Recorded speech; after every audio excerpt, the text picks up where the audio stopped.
Children of the Earth, welcome to another helpfully hilarious edition of The Rigmarole, a completely improvised comedy show based on your suggestions. How does it work? We go forwards and backwards in time. We play lots of different characters. We use the sound of a to tell each other when we want to start something new. It's all made up. It's completely improvised. That means the same thing. And it's starting right now. If you throw some adjectives and some nouns in the chizat, then we're going to come up with the real name of our title. We're going to come up with the real name, y'all, of our show, the real title of our show. Ooh, Jake Diamond coming in. Number one, Vagabond.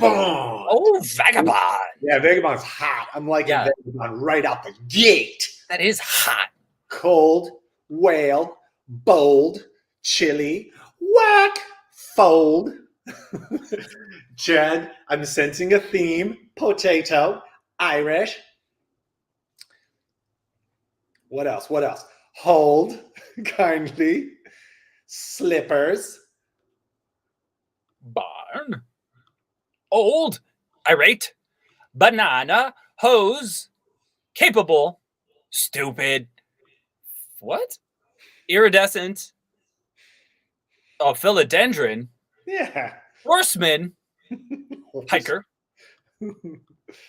Bunny. Cake maker. Charming. Frog. Mush. Surfer. Hokey. Honky-tonk. Timely. X-ray. Orangutan. Nice. You diverted from your form there, Chad, and I love you for it. I like Vagabond. Oh, so do I. Why? Okay. And then let's find a nice little adjective for our Vagabond, shall we? Ooh, Undertaker. Geez. Televangelist. Aardvark. Diatribe. Zebra. Incandescent. Incandescent. Undertaker. Sister. Vivacious. Yeah, I like Vivacious. Okay, Vivacious. So the title of our show, as Marc will now replace, is A Vivacious Vagabond? Oh, yeah. That was it. Thanks for saying that, because I remember 30 seconds. Forgot. All right, great. Thank you so much. The title of this episode is now A Vivacious Vagabond. And what else? Where is the other things? I'll do it. You got it. Oops, this is the wrong one. Well, I'll put the other one first. We're doing great tonight, y'all. Can you tell? What phrase would you like to hear more often? What phrase would you like to hear more often? I think me personally, I would be like, hey, good on you. I would like to hear "Shiver Me Timbers" more often. Shiver Me Timbers. Yes, that's a good one. That's a good. Shiver Me Timbers doesn't get used a lot. It doesn't get used as much as it should and could, and we would love it to be. Exactly. It's like, why are people not shivering as many timbers as they really could be in this day and age? What happened to all the shivering and all the timbers? That's what I want to know. Ooh, here we go. Holy chips and cheese! I thought those were your rickshaws. Nice nose. Nigh on. Oh, a true classic. Go boldly forward. I'm not from around here. Hey, look, it's a Yeti. You think you're what? You think you're so big? I don't speak English. I like what you got going on. Oh, these are fun. These are. I like a lot of these. These are very good ones, y'all. Yeah. What do you like? Go for it. Let's see. Holy chips and cheese. It's gotta be holy chips and cheese. I don't know what that's gonna be, but we'll all find out together. Beautiful. Let's see. Third. There we are. Make up the title, please, and thank you of a board game. Board games such as Risk, Chutes and Ladders, Sorry, Trouble. Apples to apples. But you're making it up. but you're making it up. So these are just templates from which you will spring forth a wealth of creativity. Please pass the pepperoni. The game. Pepperonis, Maronis. The game. Pokers and peepers. What is the object of that game? Twist left. Crabs and patty cakes. Okay. No fruit for you. It's a scurvy-based game. Pokers, Dockers. Probably Pockers, Dockers. You think you're so big. The game. Bonkers books. Bonkers books. Funkle. Dabble. Octopus submarine battle. Tibby dabble. Horse doctor. The game. Heaven or hell. Damn. Okay. Stakes is high in that one. These are fun. There's so many good ones. Really good, y'all. Done. The game. The weakest link. Sappy Flappy. Okay. Brothers and mothers. How about you think you're so big? You think you're so big. Now, we will do these suggestions as we have already taken, and we will use them to inspire scenes, characters, situations, and the like. And as we do that, we will be making it all completely up off the top of our heads. So to review, Mr. Marcus. Holy chips and cheese is one of our suggestions. You think you're so big is the next suggestion. And this episode of the Rigmarole is entitled A Vivacious Vagabond.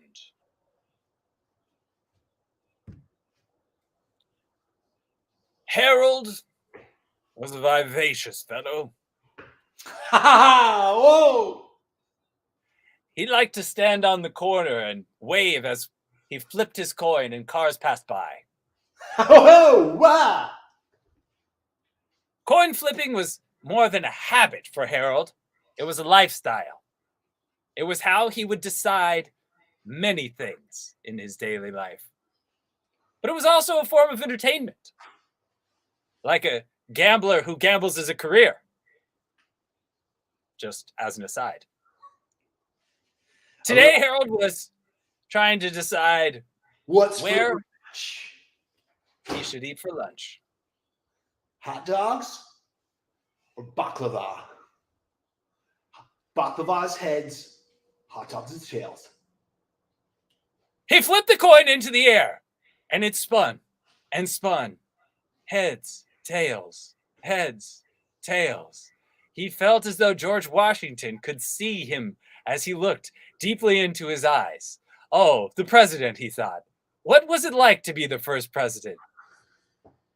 Harold passed out in anticipation before the coin could hit the ground. When he awoke,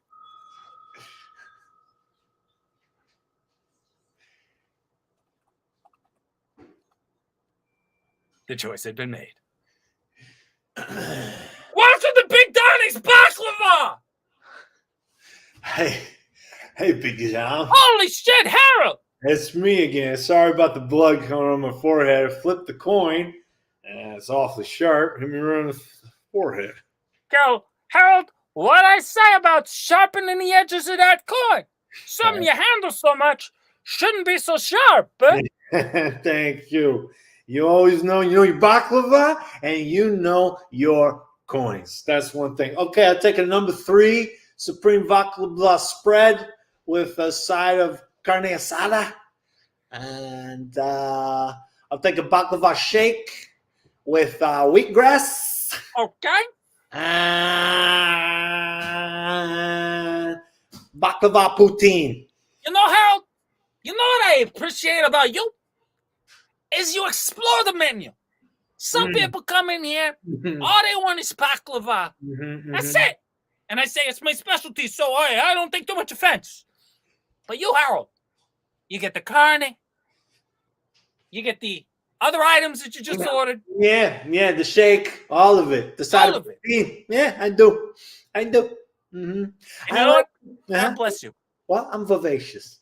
People call me Vivacious. I'm Vivacious. That's what happens. You know, Big Donnie, let me ask you something. Go ahead and shoot. I'm leaving town. That's not a question. Well, hold on. Wait for the question. Okay, I'll wait. I'm right. And I'm thinking about becoming a vagabond. This is still not a question, Harold. No, okay. I'm set up to the question.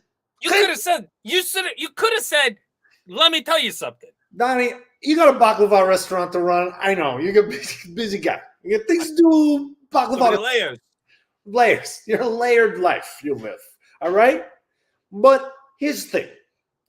I'm vivacious. Okay, everybody knows. Bow. I'm vivacious. Hey, when I see you, Harold. Yeah. When I see you, the baklava, vivacious is the word. The baklava is part of my vivacity. That's true. It's true. But I got a problem. Let me ask you a question. Is the question about to come soon? I don't know. Are you gonna wait for it, or are you gonna interrupt me a couple more times? I got a restaurant to run here, Harold. I understand. There's people behind you. There's people behind you in line. Hey, stay back. Stay back. Hey, Harold! I'm in line. Okay. Just a second. See, Frank Lloyd Wright is in line. I take some baklava on the road with me. Yeah, of course. We have a to-go container. Yes. No, like a month's worth. A month's worth of baklava? Yeah, come on, that's my favorite food. You know, I let you. Of course, Harold. Of course, for you, I'm opening up tonight after hours, and hundreds of pounds of baklava. That's what we're doing. That's Big Donnie. That's Big Donnie. Hey, what if I happen a little Donnie? Little Donnie, get up! Get up! I need you to come down to the shop because we got to make 100 pounds of baklava for Harold. He's going on a journey to find himself. I don't know. He didn't explain to me why. Yeah. Now you want me at the shop. I told you. Now you want little Donnie around. It wasn't like that a week ago. 1 week ago. Little Donnie, I swear to God, if you don't get out of my shop, I'm going to wring your neck. And your mother is going to have a word with me because you're both of our son. But I swear I'll do it, Donnie. You can't be in here. You can't just be in here saying things of rude nature to the customers. Regarding... Hey, you lady, your hair looks like a bird's nest. And Donnie, I appreciate that you think you have a high sense for barbaristic qualities. Everybody knows I have a high sense for barbaristic qualities, Dad. You know what, Donnie? I should have never let you live with your aunt, the hairdresser, for all those months. Listen to me. One day I won't be so little Donnie anymore. Donnie, I'm going to go back to the hairdresser place where I work, okay? The salon, okay? Okay. I think you should come live with me because I don't like the life you're living here with your father. Tell you, Aunt Snappy, I gotta get out from my father's shadow. Big Donnie, little Donnie, this whole big little stuff. And here's the other thing: why they gotta put little Donnie on birth certificate? I mean, how am I ever gonna outgrow that nickname? Donnie, I don't think it's right. I don't think it's right that they put it on your birth certificate. And I don't know. If I had my way, I'd go down to that hospital and I would talk to the doctors and I would have them change it. No, I don't think they keep the names at the hospital anymore, Aunt Kathy. But thank you yeah. Well, I had heard something like that while I was hairdressing, so... No, I understand how you can make the mistake because maybe get their names at the hospital. So you would think that maybe they keep all the names there right at the hospital, you know, and say like, oh, where the baby got born in 1984, what name is it? But no, I don't think that's how it works. I'll go down there and straighten it out for you. Well, I don't know if that's going to work. I need to talk to the head surgeon. Whoever's in charge of the names. I'm sorry, the names? Ma'am. When they named the babies? Ma'am, you have gum hanging out of the side of your mouth. Could you not? Would you rather me smoke cigarettes? This is how I got off cigarettes. Are you telling me you think as a doctor it's better for my health to smoke cigarettes? Well, first of all, I'm the nurse practitioner, and I work at the desk at this moment. I wish I weren't, but I am. And your incessant gum chomping is probably spreading germs all through my waiting room. So if you could just stop with the incessant chomping, and I really like your hair. I was thinking about getting mine done in blue and red and yellow streaks as well. There's actually green in the back too. Oh, who's your hairdresser? I am. You did it yourself? I have a lot of barbaristic skills. Okay, tell you what. Do my hair, and I'll change any name that we got in our books of any kid who was born here. No problem. You're telling me you personally, as a nurse practitioner? Whoa. Okay. Okay, well then I guess we should... Dad? What is it? I'm What is back. it, little Donnie? Not little Donnie anymore. Huh? Just Don. No. No, I know for certain. I know for certain your birth certificate says a little Donnie on it. Aunt Tammy struck a deal with the hospital. That's right, where they keep the names of all the babies. Yeah, St. Mary's, where I was born. She went down and she threw her hairdressing weight around, and she got my name changed. And actually, I got the new birth certificate right here. Haven't even opened it up yet. What is your aunt doing meddling in our life? What is it? You have a look of concern. Regular Donnie. Regular Donnie. Okay, I can call you regular Donnie, no problem. No, start calling me that. It's not. Hey, No. regular Donnie. Damn it. God damn it. Hey, regular. Aunt Tammy. I went to go vindicate myself with my father, and I didn't know that you had my name changed to regular Donnie. Donnie, I'm in the middle of a haircut. Can you wait? I work at the hospital, and your aunt came in, and we struck up a deal. Don't tell anyone we keep the names there. She's a nurse practitioner. It's basically a doctor. I mean, it's not, but yeah. Okay. Ow. Trust me, it's part of the process. Beauty is pain. Pain is beauty. Ow. So fussy. What you think you're so big, huh? Yo, think you so big, huh? Yo, thank you. All right. I'm gonna start. Hey, Tom. I know it's kind of unneighborly for me to yell through the wall, but you're sounding great.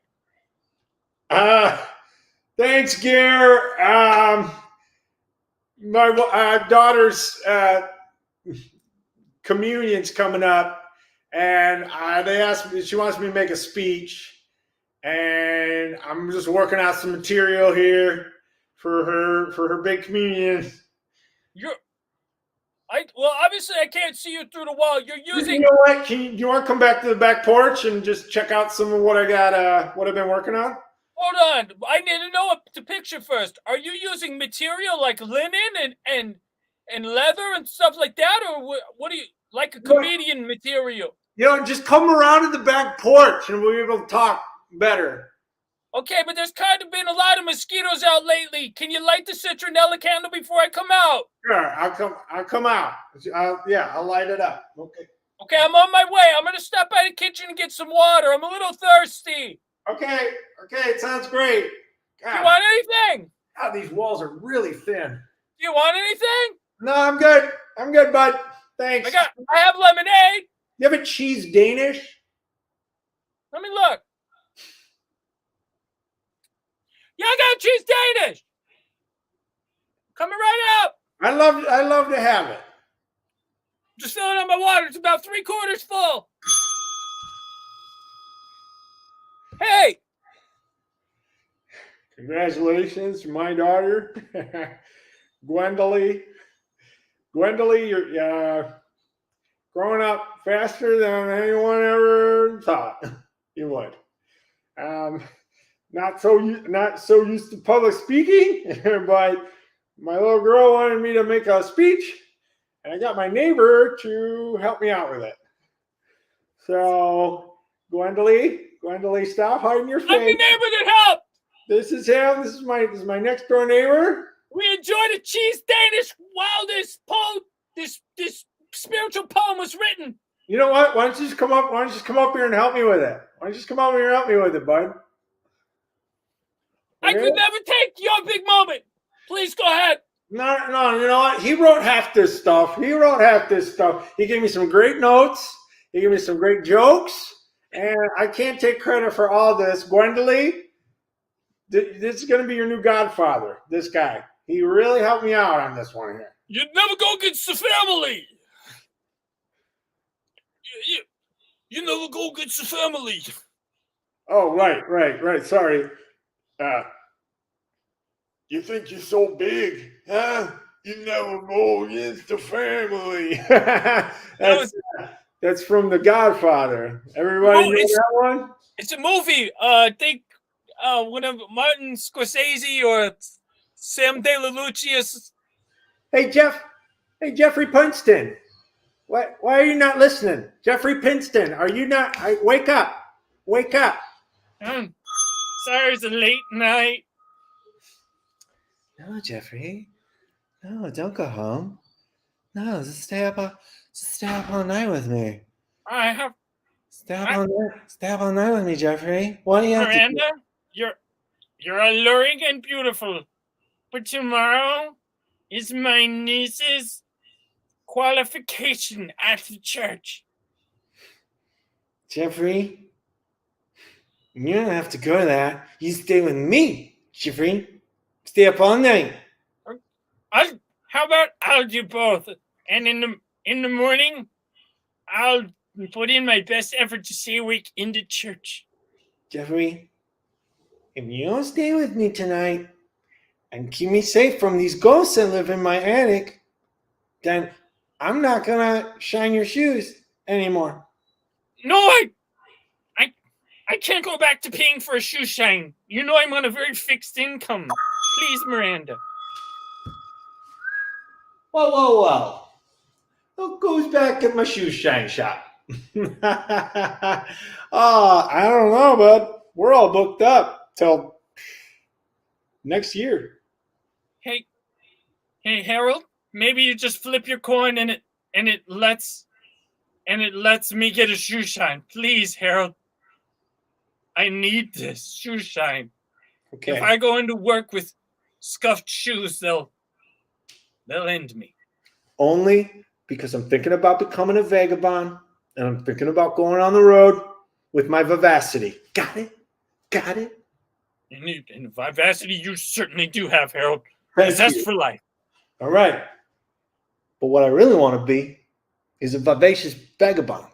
What I really want to be is a vagabond. I want to drift around from town to town, getting in adventures, warming my hands by fires that are lit in ditches and in metal tin cans. What about like a full-size 55-gallon metal drum? Why, you got one? Got a couple. Do I take the metal drum? Heads, I take the metal drum. Tails, I don't. I love this part. I'll take it. Oh my gosh, yes. So Harold set forth with his 55-gallon drum, a small satchel on his back, and his gumption and vivacity. Okay, Where am I going to go next? Where's my first vagabond stop? As he hiked his satchel higher onto his back, he flipped his coin and realized a street sign was not too far out of view. It said, "Detour." Harold always loved a detour, and he couldn't help himself. He ran towards the street sign with great vivacity. Unfortunately, one item fell out of Harold's knapsack, and he noticed. Oh. So he turned around and grabbed it.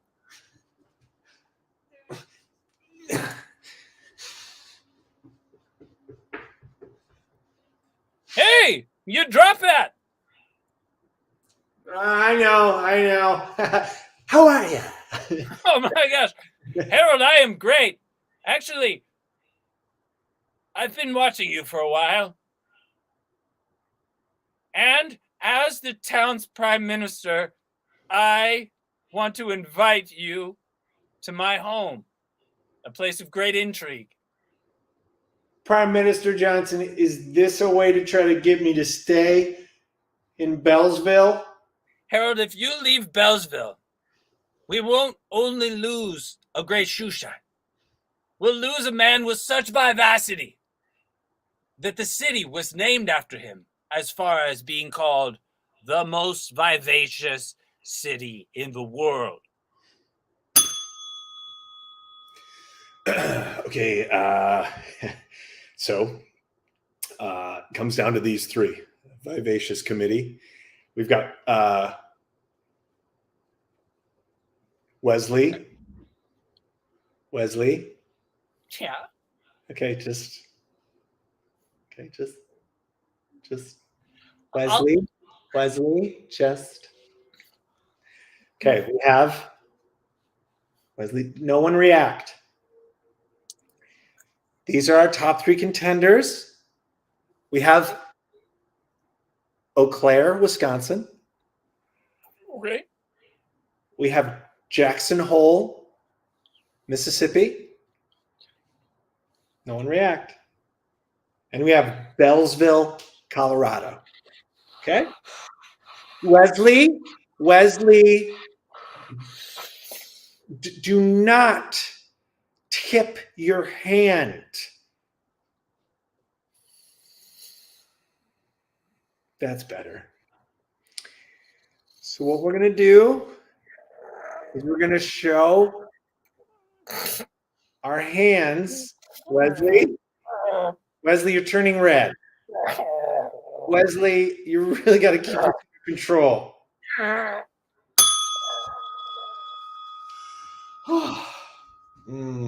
Vivacious committee was really rough today, babe. It was like, I don't know how much longer I can do this job.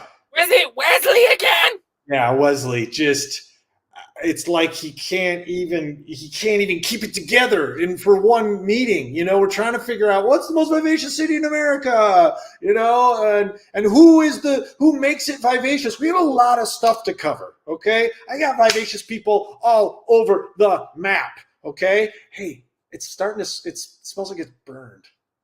That's why I'm scraping the bottom of the pan, sweetheart, please. I told you, Jen, I don't like it when you burn the edges of the food. It doesn't taste. All I can taste is the burnt. I can't taste the food. Trust me, I looked up the recipe and it said char the edges. No, it doesn't char the edges to the point where you have to scrape the food off the pan.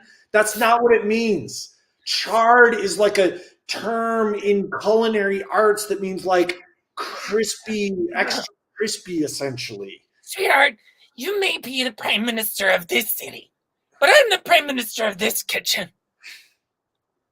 So please just trust me when I say I'm following the recipe to the best of my ability. Okay, I do trust you. I do, babe, I do trust that that's what's happening. I never called that into question. It just makes me giggle because, look, that pan is ruined. You've scraped off all the Teflon and we're going to be eating it and we're going to get brain cancer and we're going to die. You don't trust Teflon? What are you, some sort of psychopath conspiracy theorist. No, I don't trust. No, If Jen, Teflon wasn't safe, would they put it on everything? and you know my dad was a psychopath conspiracy theorist. Don't you dare bring that up and throw that at me, because I don't want Teflon in my burnt cornflakes casserole. It's not burnt, it's charred. It's not charred, it's burnt. And babe, I'm telling you, I got to work this morning and I belched. Forgive me, but I did. And it was burn tasting. Hey there at home, chefs. Welcome back to Daniela's Cook Channel. Today we're making corn casserole. Cornflake casserole. Cornflake. Now, remember, one of the most important parts is to char the flakes. If the flakes aren't charred, you're not going to get the flavor you desire. A deep, rich, nutty flavor that this casserole is famous for. If you love your loved ones, you'll char the casserole. Trust me. Jen, there's no way to say this other than we want to give you your own channel.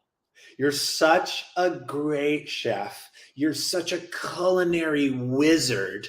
You have such a beautiful speaking voice. You have such a way on camera that we want to give you your own channel. You can call it whatever you want, like the souffle of Sousson, or, the culinary cavalcade, something that's got real. Yeah. That sounds nice. I mean, I'll have to take a little time to think on it. Exactly what I want it called. A little time later. Jen's culinary channel isn't really grab us here at the network. Okay, but the way I think of titles is they gotta be straightforward, right? I'm Jen. This is a channel. And the things that I'm doing are culinary. Sure, no, that definitely covers it. We were just thinking, because you have such a vivacious personality, that you would, have more of an exuberant name. But that's fine. That's fine. We can go with that. It is going to be a whole channel, just to be clear, though. So you're going to have to figure out the programming for an entire 14 hours. And then we'll go off air for the other hours, and then you come back. But you're gonna have to figure. It's a big offer, but it's a big job. Yeah. Well, I mean, they never. You think they said that to Oprah when she said, "I want the Oprah Winfrey Network"?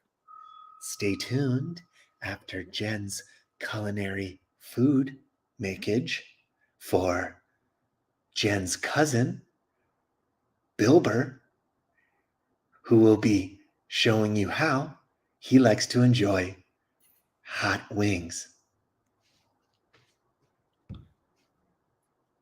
Hello. My name is Bilber.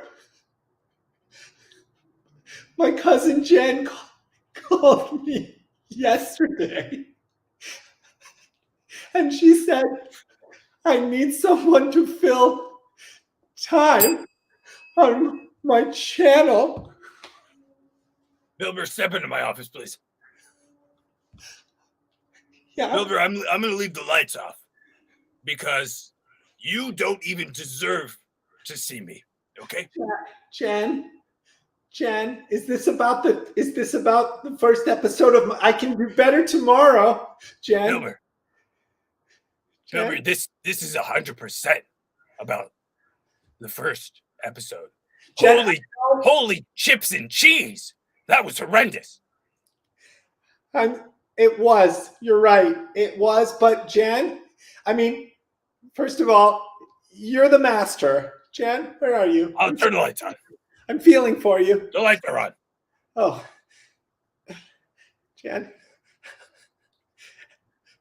I think I found my calling. Because even though I didn't even get to the wings today, being on television, I've never felt alive before. You can't take this away from me, cuz I've never been so alive. Well, I'm glad to hear that you found yourself, Bilber. I'm glad to hear that you found yourself. And let me tell you, knowing this, I want to put you on an hour-long special. It will be called Bilber Thinks. And I just want you to muse about dishes, perhaps throughout the centuries. Are you up for it? I'm up. I'm more than up for it, cuz. More. And now, this episode of Bilber Speaks, French Pastry Edition.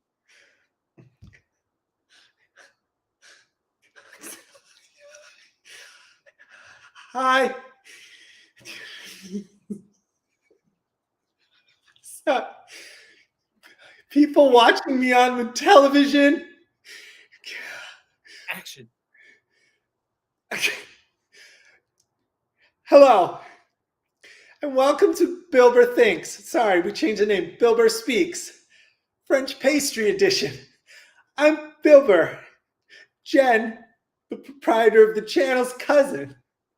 And today, we have a French souffle pastry that you're going to love. It's a type of baklava. American media has recently made a mockery of our French culture. A man going by the name of Bilber was speaking about pastry like an utter jackass. He had no ability to adequately express his emotions regarding the highs and the lows of French pastry, clearly a thing which I, as a pastry chef, Jacques Moncler, have a lot of pride in. I've called this press conference today to make it painfully obvious to you as the people of France that we should go to America and declare war. Chef Moncler, one question, Chef Moncler. One question Of for course, me. of I will course, yes. ask the question. For you. Chef Moncler. Of course. Thank you. I will ask the first question. Chef Moncler. Yes. When you first heard about this channel in America and you watched Jen's culinary channel, what did you think and where did you think it? I will start with where, because that will set the scene. I was sitting on my credenza, and I tell you, it was a beautiful morning. I had recently brewed an espresso, because for me, each day must start with espresso. In order for me to feel an adequate level of uppiness, to feel like the pointed tip of a Japanese cutting object. You understand? A knife. They might say in modern parlance. I'm sorry? I'm sorry, Chef Moncler. I ran out of ink, my first pen, because you are talking so much. Can you just back up to the first part one more time? So you ran out of ink, but now you have a new pen, I presume? Yeah, I keep more than one pen here. I am a culinary reporter, after all. Of course. Yes. Back to where I was. At 11 p.m. on Jen's Culinary Channel, special guest Harold the Vagabond will be coming by the studio to show his recipe for 55-gallon drum stew. Stay tuned. Jen's Culinary Channel. What you sleep to when you can't sleep.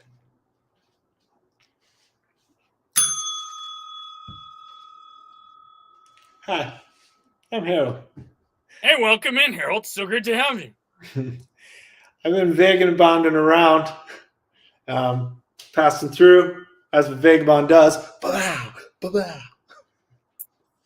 That's a fascinating story, Harold. I'm Sorry. so looking forward to your recipe.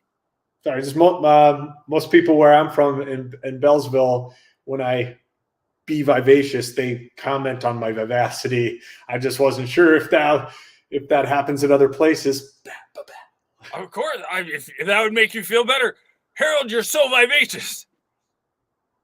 It's not really about me feeling better. It's more about my actual vivacity coming across in a bewildering manner to the people who I'm being vivacious towards. I'm just a little worried that maybe everybody back in Belleville might have been lying to me. Harold, I was under the impression that you were coming on our show today to express to the viewers how to make a stew, your own special vagabond stew, and now it seems like you're getting really bogged down in your emotional neediness. Is that correct? I don't know what's emotional neediness so much as it's just no. I'm ready to do the segment. As a vagabond, I'm grateful that you're having me on your television show. Vagabonds don't get the exposure that they needed. Sorry, I just didn't sharpen my coin. Okay, you know what, Harold? Go ahead and please pass the pepperoni and let's get this recipe started, huh? Oh, are we shooting the show right now? Yeah, we're literally on the air, Harold. This is... Oh, God. I see. Okay, I thought this was like a warm-up for it or whatever. Hi, I'm Harold. Got my finger on my coin. And I'm feeling vivacious.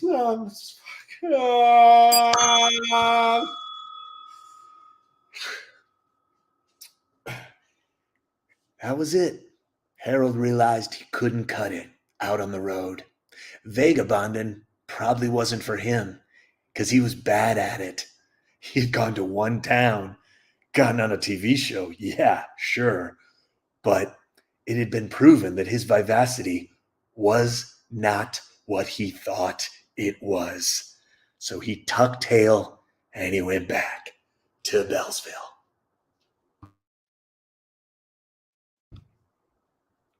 Oh, hey, Harold.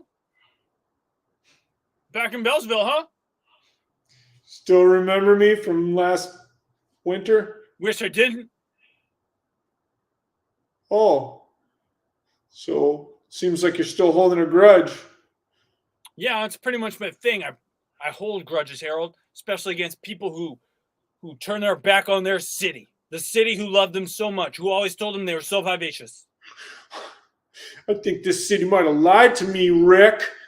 I think this city might have been blowing vivacious smoke up my dark hole. Well, fine, Harold. Maybe they were. But I'll tell you, it looks like someone cared about you because I've got some mail. Some of the mail that I couldn't deliver to you because you weren't here. You got mail for me, Rick? Yeah, I kept it on me this whole time in hopes that I'd see you again one day.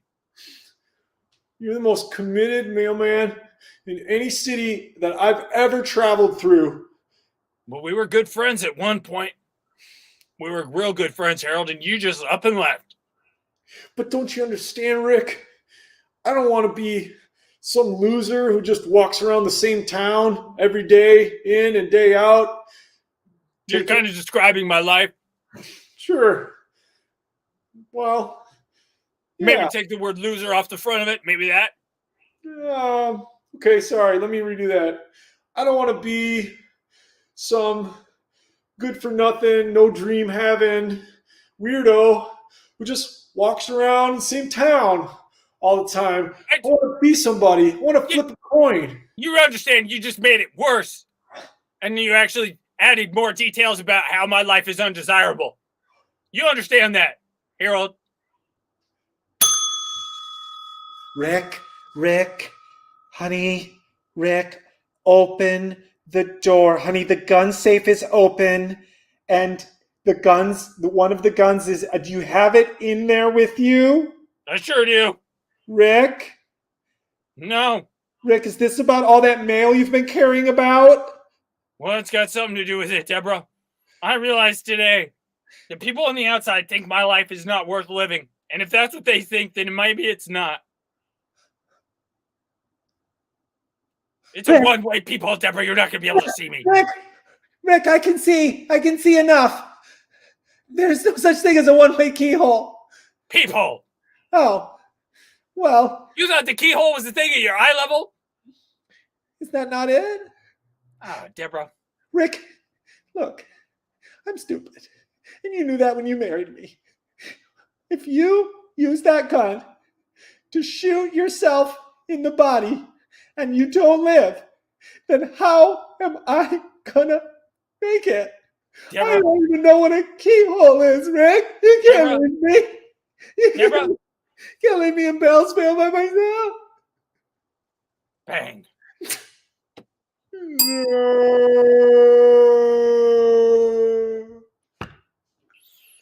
Postmaster General, I don't think I can do this job anymore due to a work-related injury. I need to claim my full disability, my full federal disability. Thank you for coming to see me, Rick Wellington of Bellsville, Colorado, one of our longest mail carriers. Sir, yes, sir. Look at the commitment. With a bullet in your shoulder, you're still saluting with that arm. I hand it to you. Last winter, when we had that snowstorm, and you delivered the mail. -6 degrees, sir. Absolutely. The Postmaster General knows all. The Postmaster General sees all. And I see you, Rick. I know what happened with Harold the coin-flipping vagabond. He was my best friend for a spell. Absolutely, Rick. And I feel for you. But here's the thing, Rick. You turn your back on the post office, and that's no more post for life.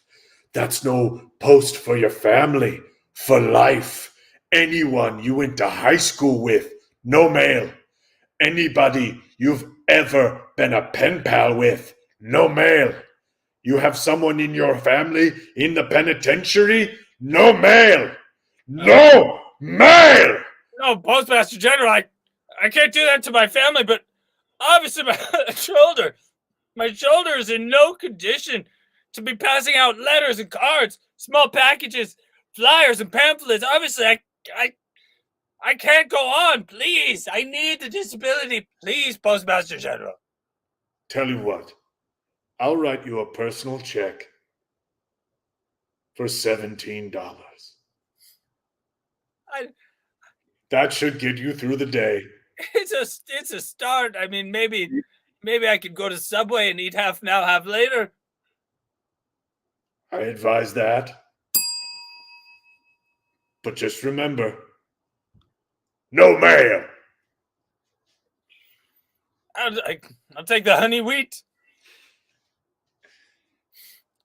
and a foot long. You really shouldn't be smoking while you're making the sandwiches, please. I am an artist. I understand that you are a sandwich artist, and I respect your craft. Not just a sandwich artist. But okay, well, you're on the clock, right? I scalped mostly sandwiches. How you scalped a sandwich? What do you mean? I paint paintings of sandwiches. Well, that's great. Can you just, in this moment, can you make a physical sandwich? Can you? I'll come back there and make it, but I only have one good arm due to a very tragic post-related accident. Are you Rick the Merman? Yes, I am. I am Philip. Philip? I am your son. I knew I would find my French son one day. My mother told me about you and your torrid tryst 17.5 years ago. Is that how old you are? Well, I'm 17.5 minus 9 months, yes. That makes a lot of sense. Well, it's math, Rick, and I know that post office men are not good at math, but you, I have been waiting for this day. Yes, I will make you a sandwich. What do you want on your sandwich? For my artistry is at your disposal. I'd like the Southwest chicken. Southwest chicken, great, With great. Extra sauce. Extra sauce, okay, right. And actually, can I substitute pepper jack for the provolone? I like extra bit of spice. Let's slide down. Slide down. Sorry, I can't hear you unless you're right in front of me. I understand. I only imagine the pain you went through for these 17 years and a half. You can tell I am in shock. Also, I was raised in France, so I'm not very emotional. That makes a lot of sense. You were raised by that famous pastry chef, I assume. Who is my father? Who is my father? It is not you, famous pastry chef. It is you. You always grew up as a Montclair. I thought you would always be a Montclair, so please don't hold it against me, son. Where is my mother? Where is my mother and who is my father? Your mother is in the most vivacious town in the world. And your real father is a postman.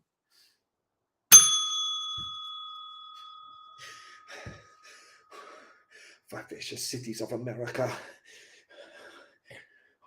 Vivacious town, America. 1998, Beltsville, Colorado. Mother, I am coming. Hey, welcome aboard our flight. Usually I don't do this, but the captain has laryngitis. So as you board, I will be telling you where you're gonna be flying to. This flight will be taking you to Colorado. This is a direct flight from Laurent to Beltsville, Colorado? No, that would be too far. You're gonna stop at JFK. That's in New York. JFK sounds very exotic. It's named after an assassinated president. I have some baklava in my bag. Is it okay if I bring it on board? Of course. As long as you share with the staff. I'm kidding. Of course, yes. Okay. So it's a lot of layers. A lot of layers in baklava, huh? It is. It seems like a lot of people are waiting to sit down. May I go to my seat now? Well, I like to get to know each and every person on the flight. Does that make sense? Because what I imagine is there's always a chance that we go down, right? And what better way to die than with your friends? Do you feel like we're friends now? Definitely getting there. I was raised by a pastry chef, and recently I found out that he was not my father. And my mother lives in the most vivacious city in America, and I am going there to find her and to find out who my father is. I'm sure he's a powerful man or some king of an island somewhere or something great. We don't have a lot of kings in Colorado here, but, well, not here, but in the U.S. But I'm excited that you're excited.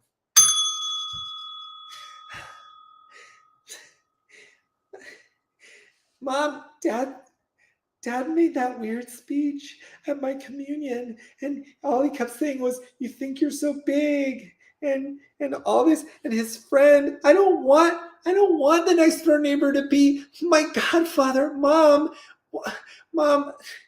can you stop combing your beautiful hair for 1 second and pay attention to your daughter? My communion gave me PTSD, Mom. But sweetheart, your father is not naturally a public speaker. I know, and I shouldn't have asked him to speak at my communion because he went full like Friars Club roast on it, and it was just like he roasted me, he roasted you, he roasted everybody, and I can't even go back to church now. He roasted the minister, he roasted the minister's kids, he roasted God. Mom, he roasted God. He roasted me? Yeah, and God. What did he say about me? Well, if you weren't boycotting all my events, You have a lot of events, my dear. I know, but it's like, choose your battles. Like a pig, this is a big one. Why do you gotta boycott my events just because I smoked marijuana? 12 days earlier. No, that's it. I will not. I'm boycotting all of your events, and I know this is a big month coming up. Any daughter of mine who smokes marijuana is not really my daughter, as far as my consideration is concerned. Freddie Dinston blew it in my mouth. 1 hour earlier. No, just you don't have to actually smoke it. I'll blow it in your mouth. It's not even the same, but you'll kind of feel like a little bit of it, the high, I think. Okay, Freddie, but if I get caught, you're taking the heat. Don't blame me, man. If I get caught, I'll go back to juvenile hall. I don't like it there. There's a lot of bad kids. They backsass. Freddie, you're a bad kid. You just offered to blow an illegal drug in my mouth.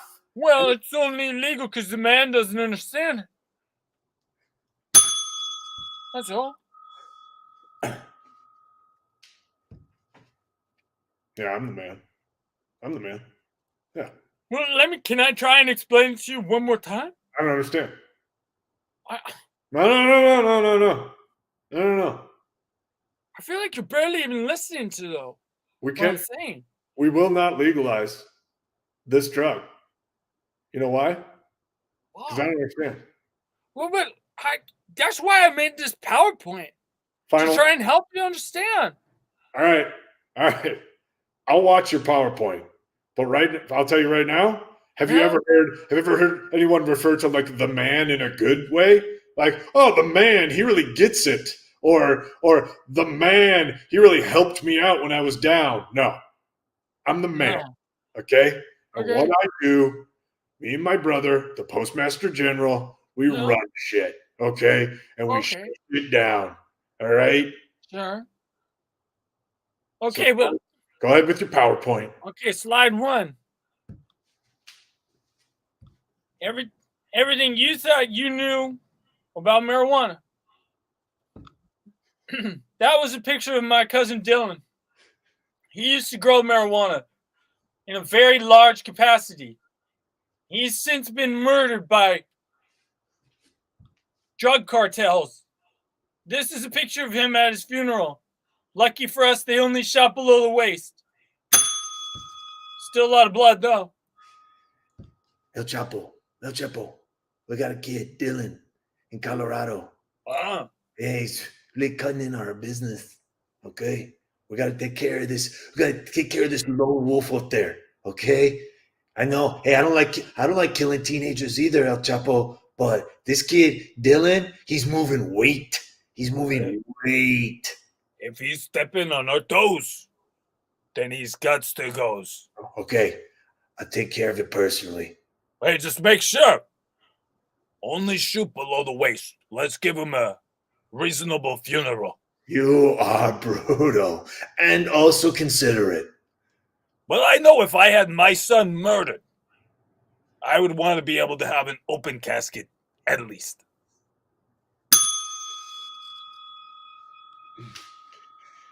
Sorry, Dylan. Shouldn't mess with the cartels. No. Hey. Ah! No! My legs! Die! Ah! Oh, I think you hit my femoral artery. Oh, my God. Die! I was actually... Die! I'm on a bullet. I'm bleeding so much. I'm definitely going to die very soon. God, I didn't think it was so hard to kill somebody by shooting them just below the waist. Ow! Die! Ow! Die! God! Dylan, Ow! be quiet! Be quiet! I'm bleeding so heavily. I'm standing in a pool of my own blood. Do you hear that? Is that Dylan's apartment? He's always making so much noise. We should call the cops on him. You know what? It's all that drugs he sells. It's probably some kind of backlash. Oh, he deserves it. He deserves what? Those screaming shrieks of pain and suffering? Gents. No, gents. Well, fine, Barbara. I don't respect those who do drugs or use them. You want him to get thrashed within? You know what? He's suffering. Let's get over there. The other duplex. We're coming, Dylan. We're coming, Dylan. We're coming, Dylan. But I hope you're in pain. Open up the door next to our front door. Open up the side of the duplex. Who's in there hurting Dylan? My femoral artery. My kneecap. Dylan. Dylan, are you in there? Dylan, are you in there? I'm bleeding. I'm currently being shot by it appears to be a henchman of El Chapo. A henchman of El Chapo. It's a one-way people. I can't see. I did that for my own security. I would never make it two-way people. It seems very dangerous. You don't seem like you're dying. Is this some kind of prank, Dylan? No, I'm bleeding heavily. I'm standing in a pool of my own blood. Any moment I'll be falling to my death. Dylan. I'm sorry for being a bad neighbor. And when I asked if I could borrow some sugar, but they never returned it. I guess it was more of, can I keep some sugar? Excuse me, duplex neighbors. Please move to the side. I am from the cartel, and I am a killer. So you do not really want to tangle with me. As you can see, I have taken Dylan down. He was cutting in on our business and a lot of weight here in Colorado. So unfortunately, due to El Chapo's orders, I had to shoot him several times below the waist, and now he is bleeding out. I just want everyone to know in this community that we don't want trouble, okay? The cartel doesn't look for trouble, okay? We had to take care of the situation because Dylan was moving weight. See, this guy, he gets it. Oh my God. I mean, the man explains it well. It seems like it's more of a business situation than anything else. Thank you, sir. See, he understands business. Can you please talk to your wife? I'm dying. Can I go help my duplex neighbor? He's gonna shoot me. At this point, the loss of blood is too much. Colorado, please. I'm sorry. To Mexico, at the Colorado airport. Please, just forget you saw me. I am gone. I was never here. Otherwise, I'm gonna have to come back, and we're gonna have to take care of you too. Okay? I think I'm dead.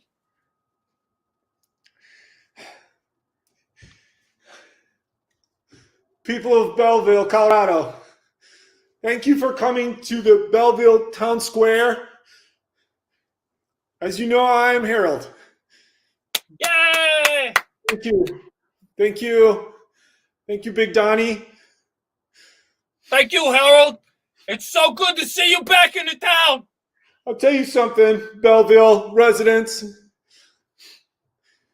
If you ever need to go on a trip and you need a month's worth of baklava, go to Big Donnie's Baklava. You can come see me.